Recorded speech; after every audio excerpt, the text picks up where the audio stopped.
This is what I'm up against right now. When they built the house, you see up there. See how they put the drywall on first, then the stairs. So the drywall's underneath the stairs. They did the same thing down here. And they put the drywall here first, then put this on.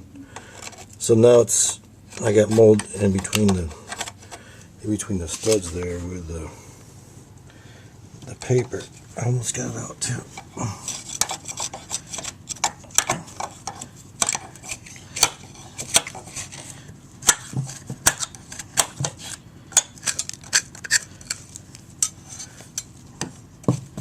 Anyway, I just wanted to show you that it's possible that poor construction can lead to a mess too. Not just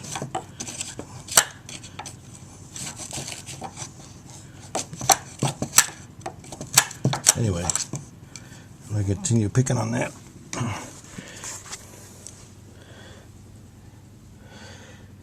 And I'll get rid of it as soon as I can here. See how that is? It's all just stuck in there. The paper makes it moldy, so